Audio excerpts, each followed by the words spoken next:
Hello everyone, this is आकाश सांगडाले और आप सभी देख रहे हैं आपका अपना फेवरेट एजुकेशन प्लेटफॉर्म जिसका नाम है मैग्नेट ब्रेन्स हिंदी मीडियम, जहां पर आपको मिलती है क्वालिटी कंटेंट एजुकेशन बिल्कुल फ्री ऑफ कॉस्ट। मतलब ये कि यहां पर आपको कोई रजिस्ट्रेशन नहीं करवाना है और ना ही यहां पर कोई कूपन कोड जैसी चीज की हम बात कर रहे हैं। हमारा सिर्फ एक ही उद्देश्य है, शिक्षित भारत, विकसित भारत, समृद्ध भारत। और आज हम पढ़ने वाले हैं कक्षा 10वीं जीव विज्ञान से एक ऐसा टॉपिक जिसने भैया दीर्घ उत्तरीय प्रश्नों में तहलका मचा के रखा हुआ है, क्योंकि ये एक ऐसा टॉपिक है जहां से बहुत सारे क्वेश्चंस किसी भी प्रकार की जो परीक्षा होती है उसमें पूछ लिए जाते हैं।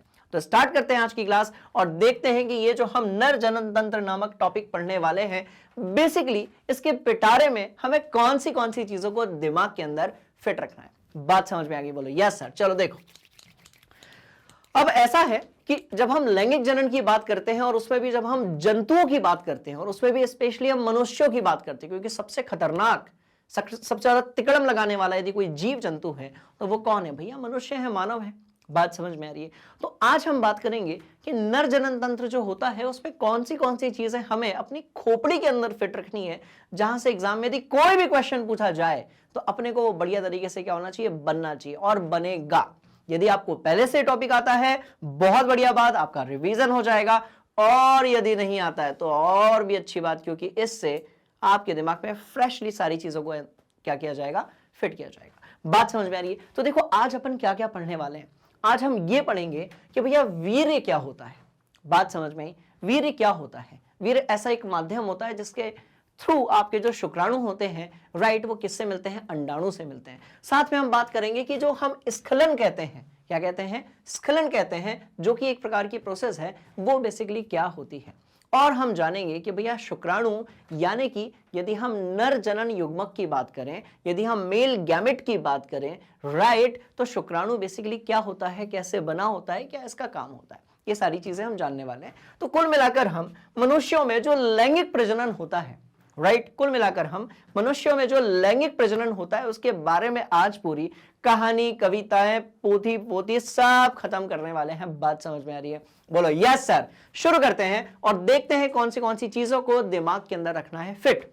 देखो, जब ये क्लास खत्म होगी तब तक आपकी खोपड़िया के अंदर कुछ चीजें बढ़िया तरीके से फिट हो जाएगी। जैसे वृषण क्या होता है, अधिवृषण क्या होता है, शुक्रवाहिनी क्या होती है, शुक्राशय क्या होता है, पुरस्थ यानी कि हम जिसको क्या बोलते हैं? प्रोस्टेट ग्रंथि बोलते हैं, और मूत्र जनन मार्ग से लेकर सहायक ग्रंथियां जो होती हैं, इन सब की पोजीशन भी अपन देखेंगे और इन सब का भैया काम भी अपन देखेंगे।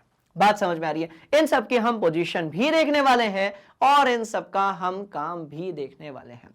जनरली ऐसा होता है कि जब ये टॉपिक पूछा जाता है, राइट, तो उस सिचुएशन में आपको डायग्राम बनाने में बड़ी दिक्कत जाती है, क्योंकि भैया शुक्राणु कहां से? शरीर के बाहर से, फिर शरीर के अंदर जाकर फिर शरीर से बाहर निकलते हैं। तो एक लंबी चौड़ी प्रोसेस होती है जिससे आपको कई बार हो जाता है थोड़ा कंफ्यूजन। तो घबराने की जरूरत नहीं है, सीक्वेंस याद रख लो कि भैया ये देखो, ये यहां से स्टार्ट होगा। बात समझ में आई? बोलो यस सर। यहां से आपका स्टार्ट होगा और यहां पर जो है स्टॉप होगा। हालांकि ये टारगेट नहीं है। टारगेट क्या है? वो अंडाणु है जिसके साथ में जो शुक्राणु है उसको क्या करना है? निषेचन करना है। बात समझ में आ गई? चलिए, तो ये कहानी यहां से शुरू होगी, इसको हम थोड़ा सा आगे लेकर चलते हैं। राइट, इधर जाएगी, फिर यहां से ये इधर जाएगी, फिर यहां से ये यहां जाएगी, फिर यहां से ये ऐसी जाएगी, उसके बाद ये यहां ऐसी जाएगी और उसके बाद ये बाहर हो जाएगी। कैसी हो जाएगी? तो भैया बाहर हो जाएगी। तो बस ये फ्लो चार्ट आपको याद रखना है।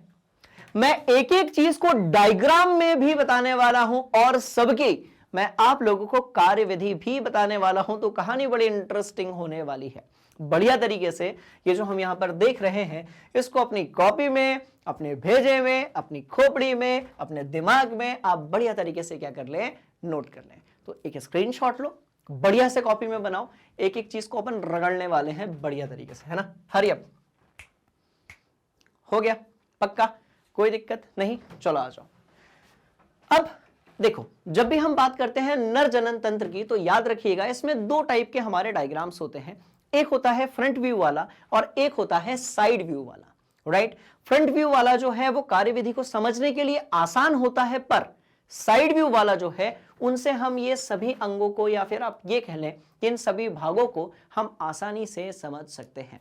कैसे समझ सकते हैं, इसको समझने की कोशिश करते हैं। आ जाओ, देखो ये है आपका साइड व्यू, ये यहां पर क्या है आपका साइड व्यू, मतलब आप साइड से देखोगे नर जनतंत्र को तो भाई सीधी सी बात है कुछ इस तरीके से दिखेगा।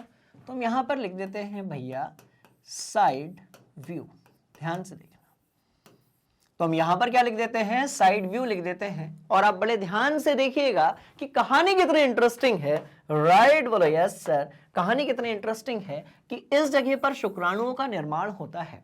और कोई पूछे कि क्या है शुक्राणु, तो आपको बताना है कि सुनो भैया, नर जनन तंत्र के अंदर जो नर युग्मक है, राइट, उसको हम लोग बोलते हैं शुक्राणु, जो कि एक प्रकार की कोशिका है। बात समझ में आ रही है? इसे हम लोग मेल गैमेट भी कहते हैं, किसमें, इंग्लिश में। तो शुक्राणु is basically what, sperm, it's a kind of cell. ये एक प्रकार की क्या है, कोशिका है, जो कि बनती कहां पर है, वृषण में, जिसको हम बोलते हैं टेस्टिस, राइट, जो कि बनती कहां पर है, वृषण के अंदर। फिर ये वृषण के अंदर से यहां से निकल कर ऐसे जाते जाते जाते जाते, देखो देखो देखो देखो देखो देखो देखो, ये अपने को याद रखना है, ऐसे जाते हुए यहां से ये बाहर आ जाती है।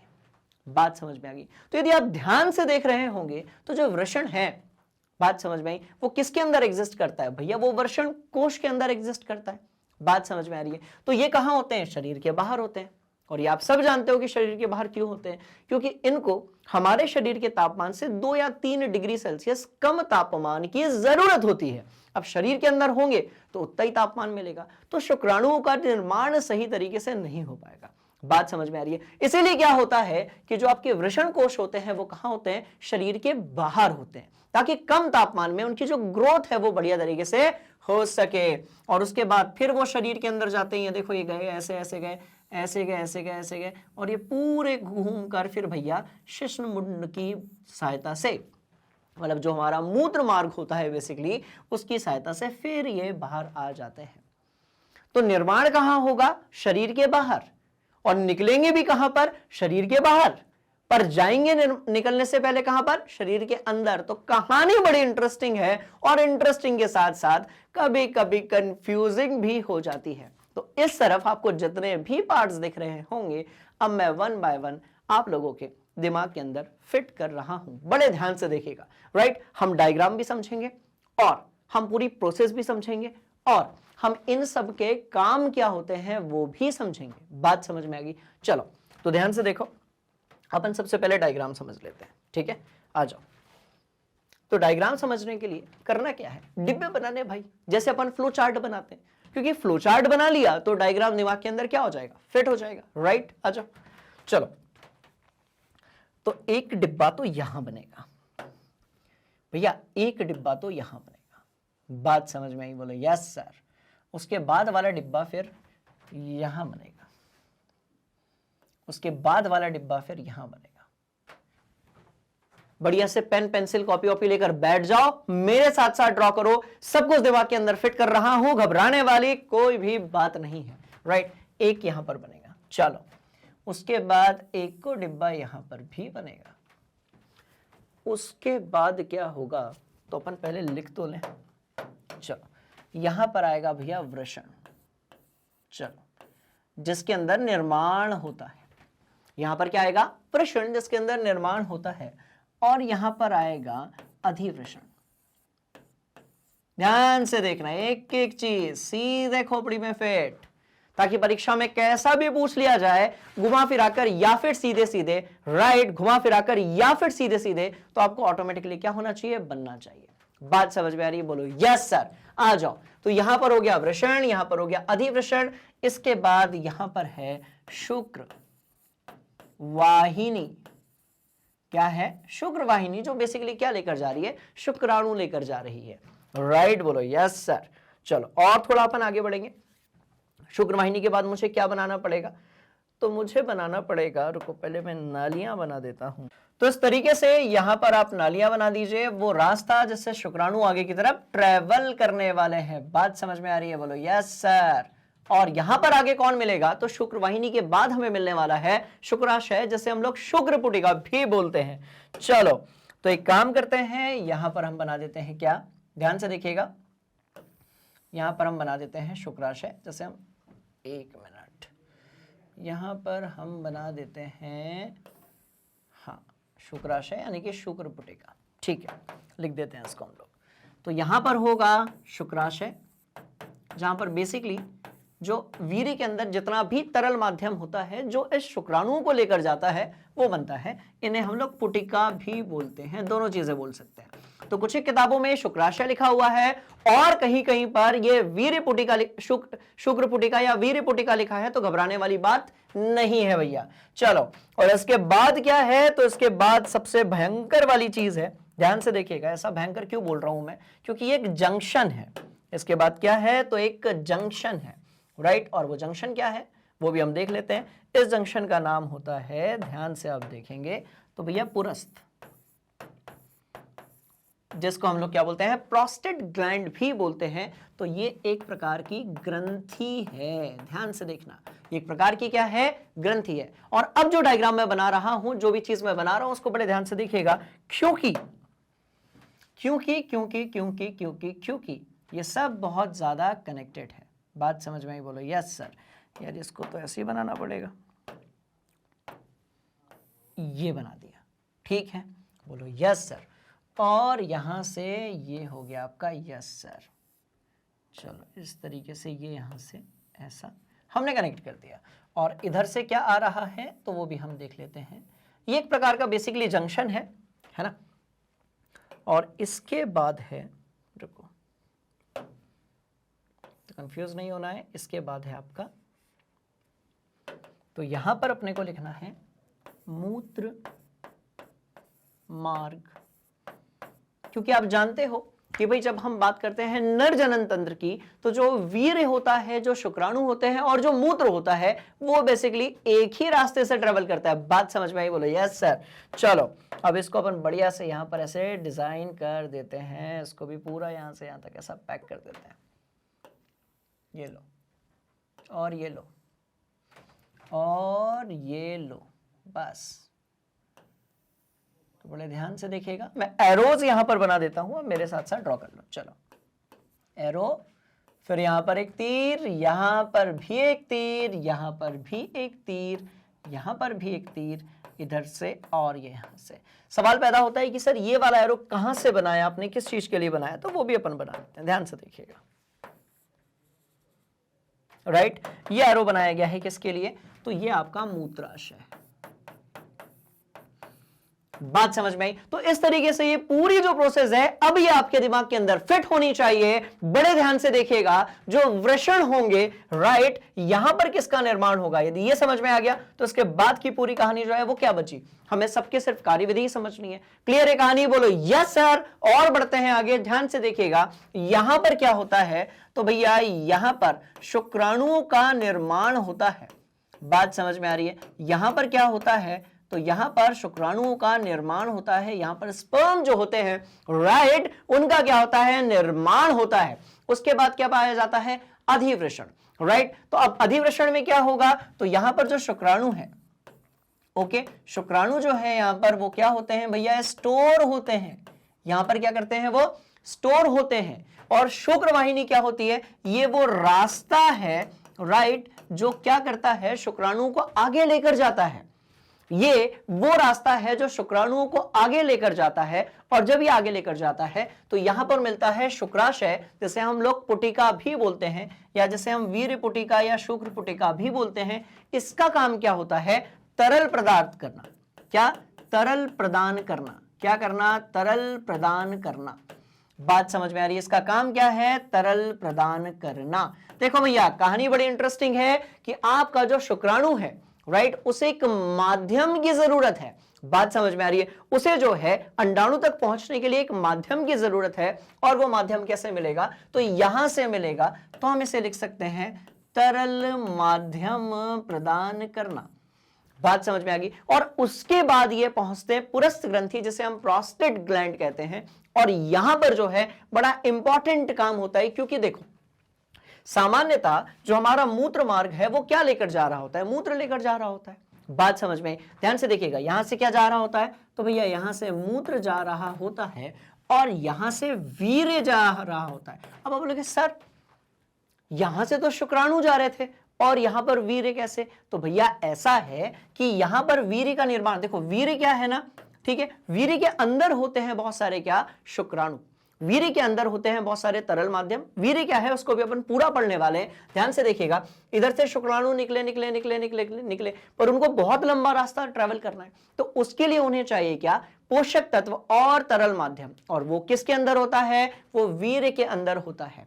बात समझ में आ रही है? तो इधर से आने वाले शुक्राणु और यहां से आने वाला जो तरल माध्यम होगा वो मिलकर किसका निर्माण कर लेगा, वीर्य का। बात समझ में आई? अब आप मुझे एक बात बताइए कि जो ये मूत्र जा रहा है ये तो हमारा एक प्रकार का क्या है भाई, जैव प्रक्रम है, क्योंकि किडनी हमेशा जो है क्या कर रही है, किडनी जो है वो हमेशा क्या कर रही है, जैसा कि हमने जैव प्रक्रम में पढ़ा था कि भैया किडनी जो है वो तो सतत रूप से ब्लड के अंदर से यूरिया को बाहर निकाल रही है मूत्र के माध्यम से। तो ये वाली प्रोसेस कैसी है, जैव प्रक्रम वाली, यानी ये तो हमेशा होने वाली प्रोसेस है। और आपका जो शुक्राणु बाहर निकलेगा, वीर्य बाहर निकलेगा, राइट, ये प्रोसेस हमेशा तो नहीं होती ना, ये प्रोसेस हमेशा तो नहीं होती, ये भी एक एज के बाद होती है। बात समझ में आई? और वो भी तब होती है जब हम शारीरिक और मानसिक रूप से उत्तेजित हो जाते हैं। बात समझ में आ रही है? तो ये प्रोसेस कभी कभी होती है। और मूत्राशय से जो मूत्र निकलने वाली प्रोसेस है ये तो डेली हो रही होती है। तो सामान्यतः ऐसा होता है कि मूत्र मार्ग में से मूत्र ही ट्रेवल करता है, पर जब वीर्य बाहर निकलने वाला होता है तो यहां पर क्या हो जाता है, स्टॉप हो जाता है। जब वीर्य बाहर निकलने वाला होता है तो यहां पर क्या हो जाता है, स्टॉप हो जाता है।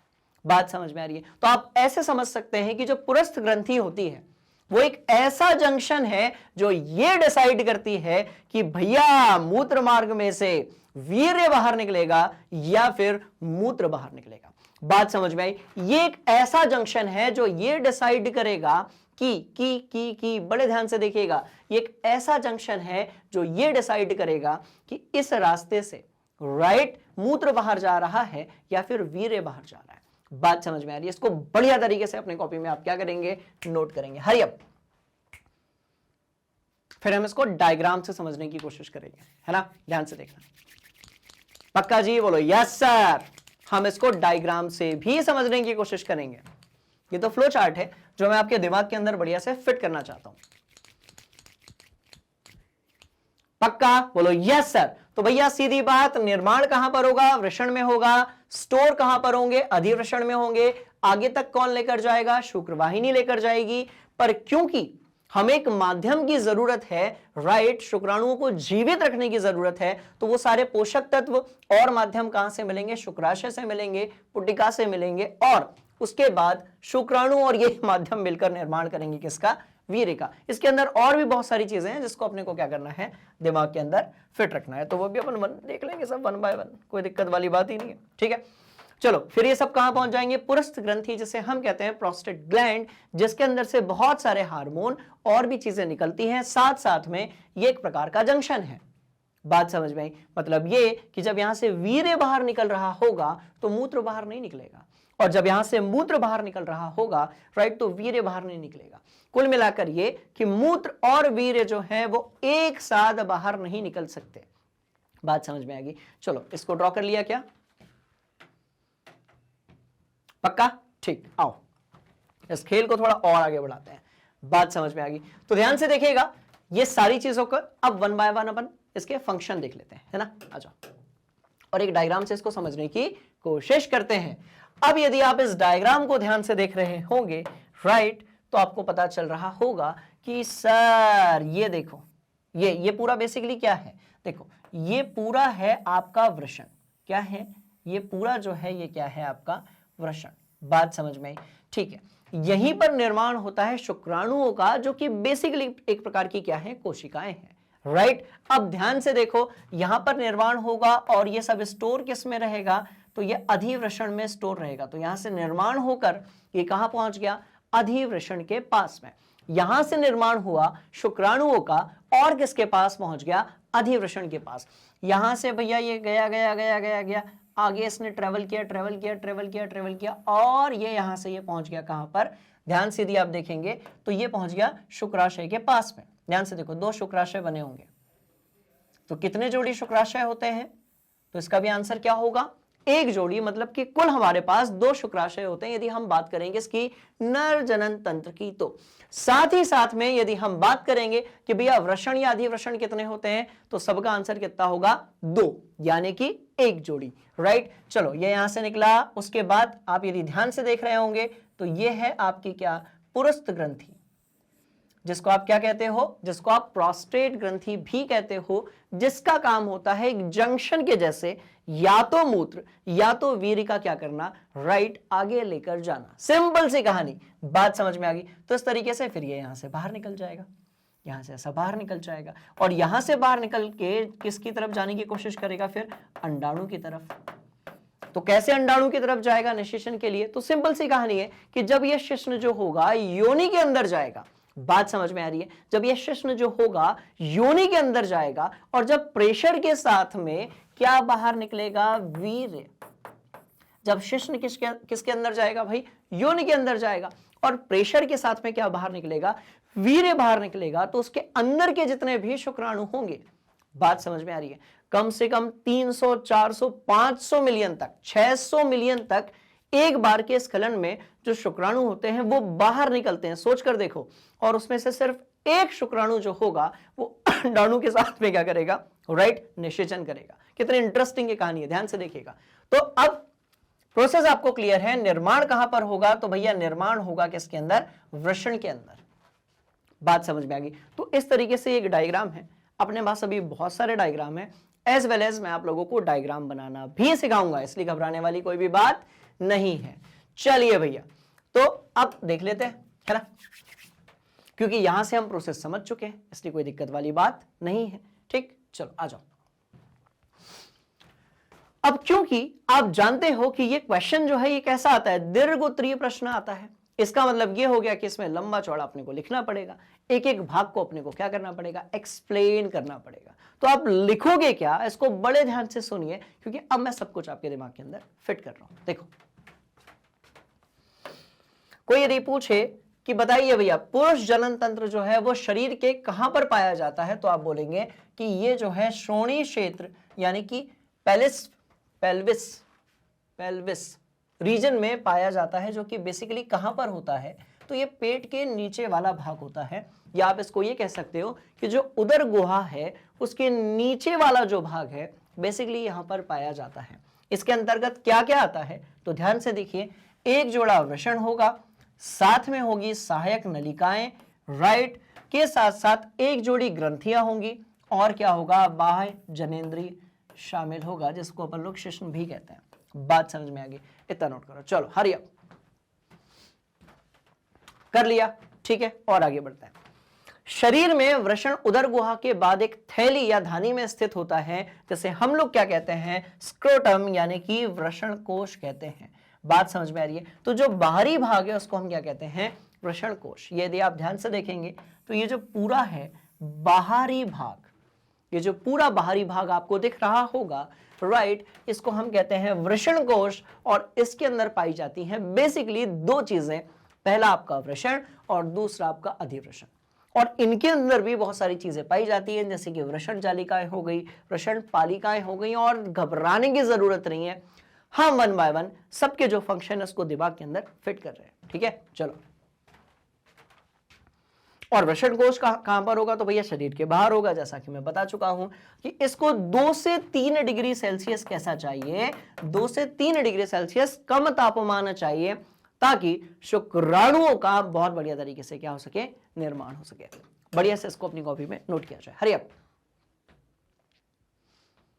स्क्रीनशॉट लीजिए, नोट कीजिए। हो गया? पक्का? चलो अभी डायग्राम भी बनाएंगे अपन, है ना। चलिए, तो अब यदि कोई पूछे कि भाई आकार कैसा होता है वृषण का, तो आप बोलोगे कि वयस्कों के अंदर जो वृषण होता है उसका जो आकार है वो कैसा होता है? अंडाकार होता है। कैसा होता है? तो आप यदि ध्यान से देखेंगे तो ये कैसा होता है भैया? ये अंडाकार होता है, जिसकी जो लंबाई है वो 4 से 5 सेंटीमीटर के आसपास होती है। जिसकी जो लंबाई है वो 4 से 5 सेंटीमीटर, और चौड़ाई जो है वो 2 से 3 सेंटीमीटर के आसपास होती है। और ध्यान से देखिए, वृषण जो है वो सघन आवरण से ढका रहता है और प्रत्येक वृषण में लगभग 250 क्या बने होते हैं, चैम्बर्स यानी कि कक्ष बने होते हैं, जहां पर निर्माण होता है किसका, शुक्राणुओं का। राइट, तो लगभग 250 कक्ष के आसपास होते हैं, जिन्हें हम क्या कहते हैं, वृषण पालिका या फिर टेस्टिकुलर्स लोब्यूल्स कहते हैं। बात समझ में आई, बोलो यस सर। तो ध्यान से देखिए, वृषण जो है वो सघन आवरण से क्या होगा, ढका हुआ होगा और इसके अंदर क्या पाए जाएंगे, लगभग 250 कक्ष के आसपास, जिसको हम क्या बोलते हैं, जिसको हम बोलते हैं वृषण पालिका। बात समझ में आ रही है। तो यदि कोई पूछे कि बताओ भैया, बताओ बाबू, वृषण पालिका कहां पाई जाती है, तो आपका आंसर क्या होगा, सर वृषण के अंदर। और लगभग कितनी, तो 250 के आसपास। बात समझ में आ गई, क्लियर है। चलिए चलिए चलिए, और थोड़ा यदि हम अंदर जाते हैं तो हम देखेंगे कि प्रत्येक वृषण पालिका के अंदर 1 से लेकर 3 अति कुंडलित शुक्रजनक नलिकाएं होती हैं। अच्छा, तो इन नलिकाओं के अंदर जो है शुक्राणुओं का निर्माण होता है। ओके जी, इसका मतलब यह हो गया कि देखो, वृषण के अंदर क्या पाई जाती हैं, वृषण पालिकाएं पाई जाती हैं, लगभग कितनी, 250 वृषण के अंदर पाई जाती हैं वृषण पालिकाएं, और लगभग कितनी, 250 के आसपास। और इन पालिकाओं के अंदर पाए जाते हैं क्या, ध्यान से देखिएगा, बहुत कुंडलित और बहुत छोटे तरीके से होते हैं शुक्रजनक नलिकाएं। क्या पाई जाती हैं, शुक्रजनक नलिकाएं।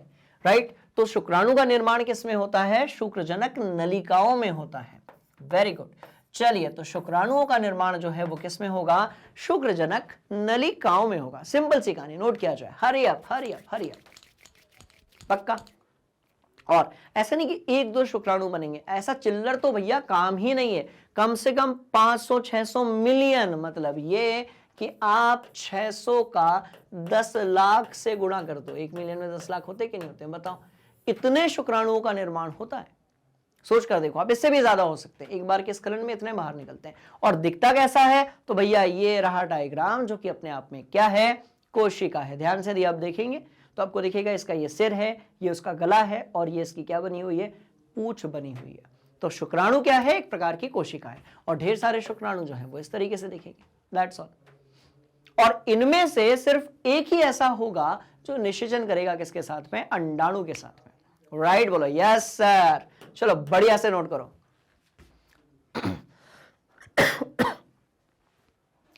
हो गया, पक्का जी। चलिए, और आगे इस कहानी को लेकर चलते हैं। अब ध्यान से देखिएगा, जैसा कि मैंने आपको बताया कि जो वृषण है, राइट, इसके अंदर होती हैं बहुत सारी क्या, वृषण पालिका। इसके अंदर क्या होती है, वृषण पालिका। और वृषण पालिकाओं के अंदर कौन सी चीज पाई जाती है, शुक्रजनक नलिका। बात समझ में आ रही है। वृषण के अंदर पाई जाएगी क्या, वृषण पालिका, और इसके अंदर पाया जाएगा आपका शुक्रजनक नलिका, जहां पर निर्माण होगा किसका, जहां पर निर्माण होगा किसका, शुक्राणुओं का, जो कि बेसिकली क्या है, कोशिका है। राइट, अब ये दिखता कैसा है वो देख लेते हैं। तो ये कुछ ऐसा दिखेगा। हालांकि एक चीज ध्यान रखनी है, ये डायग्राम अपने को बिल्कुल नहीं बनाना है, कोई बनाने नहीं पूछेगा, कक्षा 12वीं में होता है। बात समझ में आ रही है, पर आपको पता तो होना चाहिए भी अंदर का खेल क्या है। बात समझ में आई। चलिए, तो इस तरीके से एक जगह है ना, कहां पर, शुक्र आपकी पालिकाओं के अंदर, जहां पर निर्माण किसका हो रहा है, शुक्राणुओं का। राइट, बोलो यस सर। चलो, क्लियर, ठीक है। थोड़ा और समझते हैं इस कहानी को, क्योंकि कभी कभी क्या होता है ना, बड़े डीप वाले क्वेश्चंस पूछ लिए जाते हैं। चलिए, तो जितनी भी आपकी शुक्रजनक नलिकाएं होती हैं, इसका जो भीतरी भाग होता है वो 2 प्रकार की कोशिकाओं से स्तरित होता है, जिन्हें हम नर जम कोशिकाएं बोलते हैं। जिसमें क्या क्या आता है, ध्यान से देखिएगा, शुक्राणुजनक कोशिकाएं होती हैं और स्टॉर्ली कोशिकाएं होती हैं। अब सीधी सी बात है, यदि 2 प्रकार की कोशिकाएं होती हैं तो काम भी कितने प्रकार का होगा, 2 प्रकार का होगा। बात समझ में आ रही है, बोलो यस सर। चलो, तो नरजन्म कोशिकाएं यानी कि क्या करती हैं, अर्धसूत्री विभाजन, या नरजन्म कोशिकाएं अर्धसूत्री विभाजन या अर्धसूत्रण के फलस्वरूप शुक्राणुओं का निर्माण करती हैं। तो कौन करती हैं, नरजन्म कोशिकाएं जो हैं वो किसका निर्माण करेगी, कोशिकाओं का। या फिर आप ये भी कह सकते हो कि नर जनन कोशिकाएं जो हैं वो बेसिकली किसका निर्माण करेगी? शुक्राणुओं का। बात समझ में आ गई? चलो इसको भी नोट कर लो। एक और चीज, बहुत सारे स्टूडेंट्स बोलते हैं कि सर ये पैराग्राफ के फॉर्म में होना चाहिए, आप इसको पॉइंट्स में क्यों लिखते हो? तो आप मुझे कमेंट बॉक्स में बताइएगा कि पैराग्राफ आप लोगों के लिए ज्यादा अच्छा है या फिर पॉइंट पे लिखना आप लोगों के लिए ज्यादा अच्छा है। अकॉर्डिंग टू मी, यदि हम पॉइंट्स में लिखते हैं तो पॉइंट्स को याद करना और दिमाग के अंदर फिट करना हमारे लिए कैसा होता है? आसान होता है। बात समझ में आ रही है? बोलो यस सर। चलो चलो चलो, तो मुझे कमेंट बॉक्स में जरूर बताना, घबराने वाली कोई बात नहीं है, ठीक है। चलिए, तो नर जन्म कोशिकाओं के अंदर क्या होता है? अर्धसूत्री विभाजन के कारण शुक्राणुओं का निर्माण होता है, जबकि जो स्टॉर्ली कोशिकाएं होती हैं वो क्या करती हैं? ये इनको पोषण प्रदान करती हैं। अरे भैया, शुक्राणु जो है वो एक प्रकार की क्या है? जीवित कोशिका है, और यदि एक प्रकार की जीवित कोशिका है तो इसको पोषण की जरूरत है ना। आप सोच कर देखो कि एक शुक्राणु और एक अंडाणु मिलकर पूरा भरा पूरा एक भ्रूण बना लेता है, जो कि बाद में एक पूरा जीव या शिशु में परिवर्तित हो जाता है। कहने का मतलब ये, कहानी बड़ी इंटरेस्टिंग है कि ऐसी कोशिका को पोषण की जरूरत है, नहीं तो क्या होगी? वो मर जाएगी। तो वो पोषण कौन प्रदान करता है? ध्यान से देखिएगा, स्टॉर्ली कोशिकाएं जो होती हैं वो क्या करती हैं? इन कोशिकाओं को, जिन्हें हम शुक्रजनक कोशिकाएं कहती हैं, पोषण प्रदान करती हैं। और शुक्रजनक नलिकाओं के बाहरी क्षेत्र को हम अंतराली अवकाश यानी कि इंटरस्टिशियल स्पेस कहते हैं। ठीक है, कि आप दिमाग में नहीं भी फिट रखोगे तो भी काम चल जाएगा, पर आपको याद रखना है कि शुक्रजनक नलिका का भीतरी भाग जो है वो दो प्रकार की कोशिका आस्तर से मिलकर बना होता है। और हमने इसको बहुत जूम करके जब बनाया तो हमें ये ऐसा दिखता है। बात समझ में आ गई? तो सारे पॉइंट्स को अपनी कॉपी में नोट कर लो, क्योंकि जब से एमसीक्यू क्वेश्चंस आए हैं तब से कुछ भी पूछ लिया जाता है। बात समझ में आ रही है? और कैसा भी सवाल आ जाए, किधर से भी आ जाए, कुछ भी आ जाए, अपने को वो बनना चाहिए। और उसके लिए हमें क्या करना पड़ेगा? बढ़िया तरीके से एक कॉन्सेप्ट को दिमाग के अंदर फिट रखना पड़ेगा। दैट्स ऑल, है ना। चलो नोट किया जाए, हरी अप। चलिए, ये वाली बात क्लियर है। थोड़ा और आगे बढ़ेंगे और देखेंगे कुछ और ऐसे पॉइंट्स के बारे में जो बड़े इंपॉर्टेंट है परीक्षा के नजरिए से। आ जाओ देखो, तो क्या बात हो रही है, ध्यान से देखिएगा। तो जैसा कि हमको ये समझ में आ गया कि शुक्राणुओं का निर्माण कहां पर होता है, इनफैक्ट हमने एक डायग्राम भी देख लिया, राइट। हम कुछ और पॉइंट्स के बारे में बात करते हैं। सबसे पहले ये जितने भी आपकी शुक्रजनक कोशिकाएं होती हैं, इनमें पाई जाती हैं बहुत सारी छोटी छोटी रुधिर वाहिकाएं या रुधिर आपकी नालियां आप कह सकते हो, पाइप्स कह सकते हो, ठीक है। और अंतराली कोशिकाएं पाई जाती हैं या फिर लीडिंग कोशिकाएं पाई जाती हैं। लीडिंग कोशिकाएं एंड्रोजन नामक वर्षण हार्मोन जो होता है, राइट, उसका क्या करती है? संश्लेषण करती है, स्त्रवण करती है। यहां पर कुछ अन्य कोशिकाएं भी होती हैं जो प्रतिरक्षात्मक कार्य करती है, क्योंकि आप जानते हो कि शुक्राणु को भैया बिल्कुल सहूलियत के साथ रक्षा करते हुए कहां तक पहुंचाना है? अंडाणुओं तक पहुंचाना है, जिसके लिए जरूरी है उनकी रक्षा करना। बात समझ में आ गई? बोलो यस सर। तो सारे पॉइंट्स को बढ़िया बढ़िया तरीके से दिमाग के अंदर फिट रखा करो, क्योंकि यहां से तो सवाल पूछे जाने हैं, और जब आपको सारे क्वेश्चंस बनेंगे तो रिजल्ट ऑटोमेटिकली बढ़िया हो जाएगा, है ना। चलिए बात करते हैं पुरुष लिंग सहायक नलिकाओं के अंतर्गत वृषण जालिकाएं, जिसे हम रेटेटेस्टिस यानी कि वृषण जालिकाएं, शुक्रवाहिकाएं और अधिवृषण तथा शुक्रवाहक क्या होते हैं? पाए जाते हैं। तो ये बेसिकली अंगों के बारे में बात की जा रही है। चलिए इसका स्क्रीनशॉट लिया जाए और बढ़ते हैं आगे।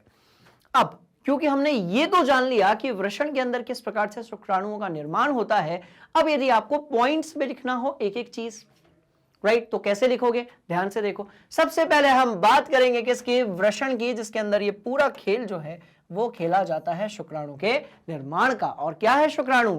तो भैया नर जनन युग्मक है, जिसे आप नर जनन कोशिका भी कह सकते हो, राइट। चलो, तो वृषण कितने होंगे तो आप जानते हो, क्योंकि अब सारी चीजें यार पढ़ चुके हैं ना। अब तो सिर्फ क्या करना है? रिवाइज ही करना है। ध्यान से देखो, ऐसा नहीं मतलब मैं साथ साथ में रिवीजन भी करवा रहा हूं। आपने यदि पूरी क्लास देख ली तो हमारी ये कोशिश रहेगी कि सब कुछ दिमाग के अंदर रिवाइज्ड फॉर्म में क्या हो जाए? फिट हो जाए। ध्यान से देखिएगा। सो वृषण कितने होंगे? तो वृषण जो है संख्या में 2 होंगे, और इनका मुख्य काम क्या होगा? नर युग्मक, जैसे आप शुक्राणु भी कहते हो, उसका क्या करना? निर्माण करना। तो वृषण कितने होंगे? 2 होंगे, यानी कि एक जोड़ी होंगे, एक लेफ्ट में होगा और एक राइट में होगा, एक लेफ्ट में होगा और एक राइट में होगा। बोलो यस सर, राइट।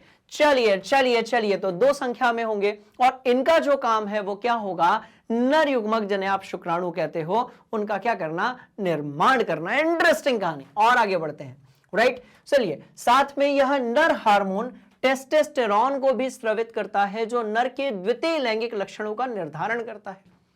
इसका मतलब क्या होता है, इसका मतलब जुड़ा है उत्तेजना के साथ में, इसका मतलब जुड़ा है शरीर की बनावट के साथ में, इसका मतलब जुड़ा है भैया दाढ़ी और मूंछ आने के साथ में।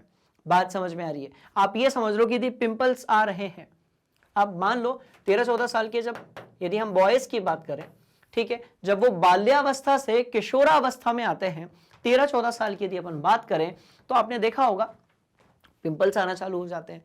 फिर आपने देखा होगा कि भैया दाढ़ी आने लगती है, मूंछ आने लगती है, और क्या होता है, दूसरे लिंग को देखकर उत्तेजना जैसी चीजें आने लगती है, अच्छे अच्छे फील आने लगते हैं। बात समझ में? इसका मतलब क्या है, इसका मतलब इसके पीछे कौन है, टेस्टोस्टेरोन है। बात समझ में आ रही है? यही वही टाइम होता है जो कि बेसिकली बहुत ज्यादा नेचुरल है। बात समझ में? यही वो समय होता है जब विपरीत लिंग में इंटरेस्ट पैदा होना शुरू होता है, और यही वो टाइम होता है जब हमें पढ़ाई में ज्यादा फोकस करना होता है। आप सोचो कितनी विडंबना है। बात समझ में? यही वो टाइम होता है जब लड़कों को लड़कियां पसंद आने लगती हैं, इंटरेस्ट जागने लगता है, और लड़कियों को लड़के पसंद आने लगते हैं, इंटरेस्ट जागने लगते हैं। तो इसमें गलत कुछ भी नहीं है। बात समझ में आई? ये सब कुछ होता है किसके कारण, हार्मोनों के कारण। बात समझ में आ रही है? और यही वो टाइम है जब आपका जो दिमाग होता है वो बिल्कुल फ्रेश और एनर्जेटिक होता है, और उसके अंदर अलग अलग प्रकार के जो विचार है वह स्वतः आने लगते हैं। कभी कभी ये इतना ज्यादा हो जाता है कि फिर सिर्फ विचारों में ही अपन खोए रहते हैं, और पढ़ाई लिखाई में अपन का जो मन है वो कैसा होता है, कम लगने लगता है। तो पढ़ाई में भी मन लगाना है, ठीक है, हार्मोन अपना काम कर रहे हैं, हार्मोनों को अपना काम करने दो, दिमाग को भी अपना काम करना है, और दिमाग अपना काम करता रहेगा। बात समझ में आई? बोलो यस सर। चलो भैया, तो टेस्टोस्टेरोन के कारण कई सारी चीजें होती हैं, जैसे दाढ़ी मूंछ का आना, या फिर दूसरे लिंग को देखकर, दूसरे सेक्स को देखकर क्या होना, उत्तेजित होना, एक्साइटेड होना, लड़कों का लड़कियों को देखकर, लड़कियों का लड़कों को देखकर। बात समझ में आ रही है? इंटरेस्टिंग कहानी। चलिए चलिए चलिए, और आगे बढ़ेंगे। बात करते हैं हम लोग वृषण कोश की, मतलब भैया वो जगह जिसके अंदर ये वाला पार्ट किधर गया, ये वाला पार्ट। बात समझ में आई? जो बाहरी आवरण है उसको बेसिकली अपन क्या कहते हैं, वृषण कोश कहते हैं, मतलब जिसके अंदर वृषण पाया जाता है, राइट। तो अब इसको क्या बोलोगे, उदर ग्रह के आवरण में गिरे वृषण कोश स्थिर होते हैं, और वृषण कोश का तापमान शरीर के तापमान से 2 से 3 डिग्री सेल्सियस कम होता है, क्योंकि शुक्राणु निर्माण के लिए थोड़ी सी ठंडक की जरूरत है, जिससे हम हेल्दी शुक्राणु को क्या कर सके, बात समझ में आ रही है, निर्माण कर सके। आपने एक मूवी देखी होगी विकी डोनर, जिसमें शुक्राणुओं के बारे में काफी इंटरेस्टिंग और इंपॉर्टेंट चीजें शेयर की गई है, डिस्कस की गई है। बात समझ में आ रही है? हम बढ़ते हैं आगे। चलिए, तो क्या निपटाया हमने, निपटाया वो आवरण जिसमें पाए जाते हैं वृषण। हमने निपटाया वृषण बढ़िया तरीके से, जिसके अंदर क्या पाई जाती है भैया, जिसके अंदर अलग अलग प्रकार की कोशिकाएं पाई जाती हैं, अलग अलग प्रकार के तंत्र पाए जाते हैं, जो निर्माण करते हैं किसका, शुक्राणुओं का। और शुक्राणु क्या है, तो ये है आपके नर जनन कोशिका, जिसको आप नर युग्मक भी कह सकते हो, लिखा होगा उधर कहीं, लो। बात समझ में आ गई? चलिए, तो इस तरीके से देखो, ये है डायग्राम, इसको कहते हैं डायग्राम। ये अपने को दिमाग के अंदर फिट रखना, भी बनाता हूं, रुको जरा, ठीक। तो ये जो बाहरी आवरण है, राइट, इसको हमने क्या कह दिया, वृषण कोश कह दिया। और इसके अंदर क्या पाया जा रहा है, ध्यान से देखेंगे तो भैया वृषण है, और वृषण के जस्ट ऊपर ऐसे आसपास क्या पाया जाता है, अधिवृषण। तो निर्माण कहां पर होगा, वृषण के अंदर, और उसके बाद शुक्राणु जो है वो स्टोर कहां पर होंगे, अधिवृषण के अंदर। स्टोर कहां पर होंगे, आपके अधिवृषण के अंदर। बात समझ में आ गई? बोलो यस सर। यहां से जाएंगे इधर पे, यहां से निकलेंगे निकलेंगे निकलेंगे निकलेंगे, कौन लेकर जाएगा, तो शुक्र वाहिका लेकर जाएगी, शुक्र वाहिका लेकर जाएगी। पहले कौन मिलेगा रास्ते में, रास्ते में मिलेगा वीर्य पुटिका, जिसे हम लोग शुक्राशय भी कहते हैं बाबू, जिसे हम लोग क्या कहते हैं, शुक्राशय भी कहते हैं। कौन मिलेगी, वीर्य पुटिका, जिसमें किसका निर्माण होता है, वीर्य के अंदर का जो भी तरल पार्ट भाग होता है, तरल आपका जो पार्ट होता है, राइट, वीर्य के अंदर के जितने भी आपके ये ऐसे ग्लूकोज फ्रक्टोज टाइप की जो चीजें होती हैं, जो आपका क्या पोषक तत्व वाली चीजें होती है, इन सब का जो निर्माण है वो किसके अंदर होता है? वीर्य पुटिका के अंदर। बात समझ में आ रही है? तो यहां से जो शुक्राणु जा रहा है ना, वो बहुत ज्यादा तरल माध्यम में नहीं जा रहा है। पर देखो, इधर से शुक्राणु को तरल माध्यम में जाना जरूरी है, तरल माध्यम में जाना जरूरी है और सुरक्षित माध्यम में जाना जरूरी है। क्योंकि यदि स्पर्म में यानी कि शुक्राणु में कोई भी डिफेक्ट आया, और डिफेक्टेड शुक्राणु यदि किससे मिल गया? एक अंडाणु से मिल गया योनि के अंदर जाकर, बात समझ में आ रही है? तो वहां पर भैया निषेचन होने के बाद जो भ्रूण बनेगा, जो युग्मनज बनेगा, राइट, उसमें डिफेक्ट आ सकता है और उसके कारण जो है बनने वाला, जो पैदा होने वाला शिशु है, उसमें दिक्कत आ सकती है। पर ये सब हम इस क्लास के, इस चैप्टर के अगले वाला जो टॉपिक होगा ना, उसमें निपटाएंगे। अभी अपन ये देख लेते हैं कि अपने को बहुत अच्छे तरीके से, सुरक्षित तरीके से शुक्राणु को यहां से निकलकर, यहां से ऐसे निकल के इधर इधर इधर इधर होते हुए बाहर निकालना है। और बाहर निकलने की जो प्रक्रिया होती है, इसे ही हम लोग क्या कहते हैं? स्खलन कहते हैं। बात समझ में आ रही है? अच्छा, एक और चीज अपने को दिमाग में फिट रखनी है। प्रश्न हो गया, प्रश्न कोश हो गया, राइट। चलो, क्या फिट रखनी है? शुक्रवाहिका। शुक्रवाहिका वो नली है बेसिकली जो क्या लेकर जाती है, ध्यान से देखिएगा, शुक्राणुओं को यहां से लेकर जाएगी जाएगी जाएगी और सबसे पहले उसको वीर्य पुटिका मिलेगी। बात समझ में आई? तो ध्यान से देखो, ध्यान से देखो, ध्यान से देखो। मुख्य रूप से आप यदि शुक्राणु कहते हैं, बोलो यस सर, ठीक है, बोलो यस सर, ये शुक्राणु था। अरे सीधी लाइन क्यों नहीं बन रही है बबुआ? ये शुक्राणु गया, बोलो यस सर। वीर्य पुटिका के अंदर से क्या निकला? तरल पदार्थ निकला। क्या निकला? तरल पदार्थ निकला। इस तरल पदार्थ के अंदर कौन सी चीजें हैं? तो भैया प्रोटीन है और क्या है? पोषक तत्व है। किसके लिए? शुक्राणु के लिए। बात समझ में आई? चलिए, और क्या है? पोषक तत्व है। एक और चीज अपने को जरूरत होती है। क्या होता है? ध्यान से देखिएगा। अब जो चीज बता रहा हूं ना, वो एकदम अंदर की बात है। यहां से क्वेश्चन बहुत सारा पूछा जाता है, ध्यान से सुनना। देखो, सामान्यतः ऐसा होता है कि जो मूत्राशय है उसी से, देखो, मूत्र मार्ग से ही क्या निकल रहा है भैया? यहां से मूत्र निकल रहा है। और यदि आप मूत्र का पीएच देखेंगे तो ये 4.6 से लेकर 4.5 से लेकर 7.5 तक रहता है। मतलब अधिकांशतः ये जो मूत्र होता है, ये कैसा होता है? अम्लीय होता है। मूत्र कैसा होता है? तो ध्यान से देखिएगा, मूत्र जो है ये अम्लीय होता है। कैसा होता है? अम्लीय होता है। और शुक्राणु को ना, उसका अपना अलग एटीट्यूड है कि भैया इस पूरे दुनिया की जनसंख्या हमने बढ़ा के रखी है, अब उनका अलग एटीट्यूड है, हमको क्षारीय माध्यम चाहिए, अम्लीय माध्यम में हम सर्वाइव नहीं करेंगे। बात समझ में आ रही है? तो यहां से मूत्र जा रहा होता है बेटा हमेशा। अब मूत्र कैसा है? अम्लीय। तो आसपास का जो आपकी जो पूरी मूत्र नली होगी बेसिकली, वो कैसी होगी? आपकी अम्लीय होगी। तो उसको क्षारीय करना बहुत जरूरी है। तो यहां से क्या निकलती है? क्षारीय तरल भी निकलता है। बात समझ में आई? तो यहां से और कौन सी चीज निकलती है? क्षारीय तरल भी निकलता है। और ये सब मिलकर फिर क्या कहलाते हैं? वीर्य कहलाते हैं। बात समझ में आई? तो ध्यान से देखिएगा, जो मूत्र नली होती है वो सामान्यतः अम्लीय होती है, क्योंकि उसमें से मूत्र जा रहा होता है हमेशा। जैव प्रक्रम है तो डेली जा रहा होता है। बात समझ में आ रही है? हर 1 घंटे में, आधे घंटे में, 2 घंटे में, जितना जो पानी पीता है उसके हिसाब से अपन लोग हल्का होने चले जाते हैं। तो जब मूत्र जा रहा होगा तो नली कैसी होगी? आपकी अम्लीय होगी। जब मूत्र वहां से जा रहा होगा तो नली कैसी होगी? अम्लीय होगी। उसको क्षारीय करना बहुत जरूरी है, क्योंकि स्खलन के समय पर वहां से आपके शुक्राणुओं को गुजरना है। बात समझ में आ गई? तो वीर्य के अंदर क्षारीय माध्यम भी होता है। ये सब कहां से निकलती हैं चीजें? ये निकलती हैं वीर्य पुटिका, जिसे हम लोग शुक्राशय भी कहते हैं। बात समझ में? और ये मिलकर निर्माण किसका करते हैं? वीर्य का।